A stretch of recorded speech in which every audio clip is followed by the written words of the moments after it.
Miss Glitch, what do we have here today? This is an assortment rounded up by the volunteer government helpers to be sentenced to the American colonies. You can hear their stories for what they may be worth. Personally, I find them a little crazy. All right. You there with the tarot cards. What is your name and what do you do for a living? My name is Clover, Your Highness. I tell fortunes for a living. So you are a wandering vagabond and gypsy under the decree of Elizabeth I, with no worth to society. Oh no, Your Majesty, I'm worth quite a lot. Well, here is what you are according to 39 Elizabeth, Clause 4. All persons calling themselves scholars going about begging, or seafaring men pretending losses of their ships or goods on the sea going about the country begging, all idle persons going about in any country either begging or using any subtle crafts or unlawful games or plays, or feigning themselves to have knowledge in physiognomy, palmistry, or other like crafty sciences, or pretending that they can tell destinies, fortunes, or other such like fantastic imaginations, etc., etc. And that's not including what I think of you, you worthless piece of fish bait. That's not fair. I'm not one of those oyster wives from the Billingsgate fish market. I've told the fortunes of fine gentlemen, I have. Well, when's the last time you washed? You smell of the Thames River waterfront to me. Soap is hard to come by. But let me tell you your future. If you say so. This better be good.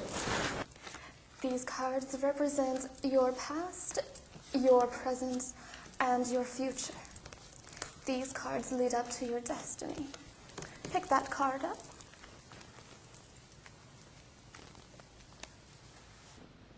Death. Maybe your time is up. Maybe you've been bad. Maybe my time is up, your time is up.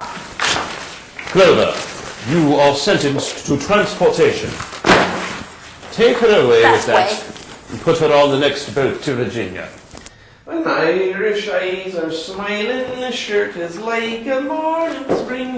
In the lilt of Irish laughter, sure killing.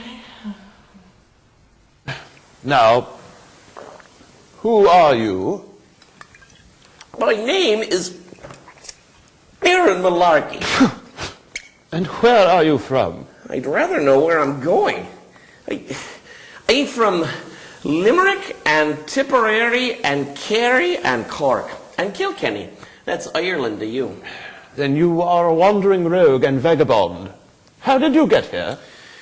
Well, I was down around by the London Tower, and this guy came along and said if I went with him, I could see the new world and have a pint of Irish whiskey to boot.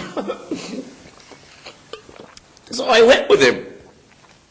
And the next thing I knew, I seemed to pass out, and I see Miss Glitch standing over me, pouring water on me in a cell. Well, I've got news for you. The Irish House of Commons has labelled you a rogue and a vagabond and a felon. As it is impossible to tell the difference from the looks of you, you are sentenced to transportation on the next boat to Philadelphia. For some reason, the Irish are unwelcome on the plantations. But I haven't done anything. That's the point. You haven't done anything and possibly never will. You are part of the surplus population. Part of the surplus population. Now, who are you? My name is John Otter. I'm with the Society of Friends. Don't count on it. Where do you live? My dwelling place is with God. Don't get sarcastic with me. You are a religious fanatic, and you are being sentenced to transportation under the Conventicle Act of 1664 for attendance at an unlawful religious meeting. The Church of England is the only church here. We have sentenced 200 Quakers under this act, and there are 13,000 of you in prison, so don't take it personally. You're going to Virginia for 7 years. I'm being singled out.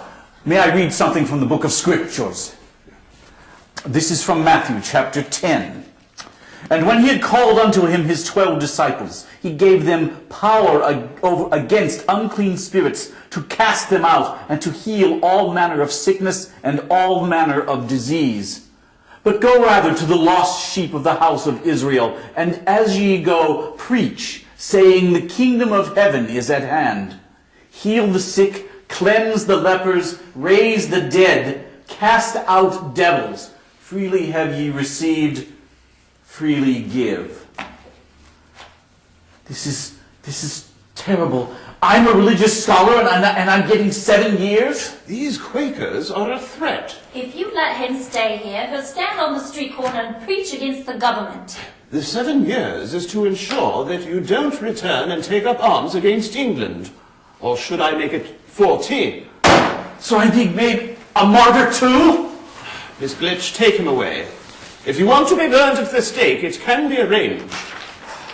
Why are these Quakers so difficult, Miss Glitch? Someday all these colonists will be called Americans, living together side by side. They'll forget in a couple of 100 years where they came from.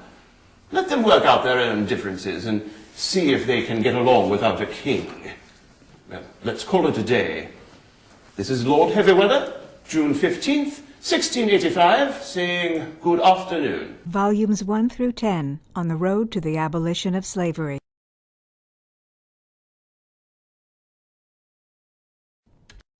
Volumes 1 and 2, Introduction, On the Road to the Abolition of Slavery. Slavery explained in the words, writing, and songs of contemporary politicians, abolitionists, slaves, pro-slavery advocates, and others.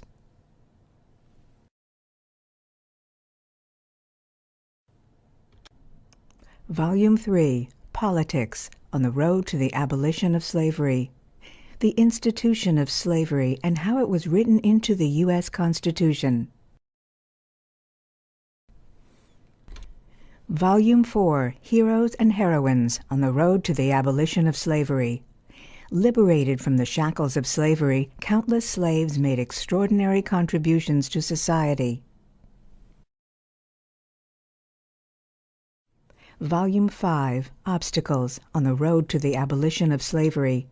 Slavery, culturally entrenched and protected by religious, political, and social obstacles.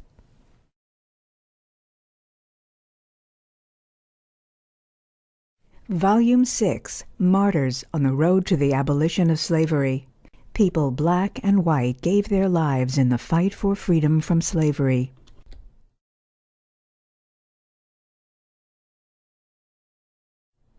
Volume 7, Kidnappers and Justice, On the Road to the Abolition of Slavery. The law protected slavery, and the scales of justice were in favor of the slave owners.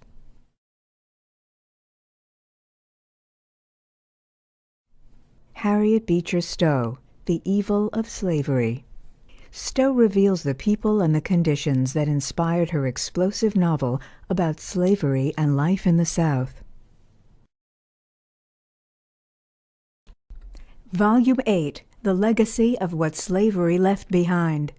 War-ravaged people struggle to rebuild their society and come to terms with the repercussion of slavery after the Civil War.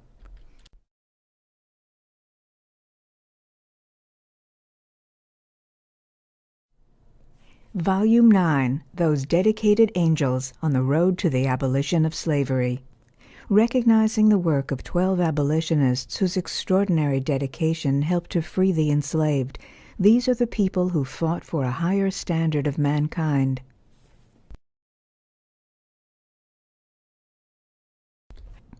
Volume 10, coming soon, summer 2013. The Beginning of Slavery. Indentured servants and the transatlantic slave trade.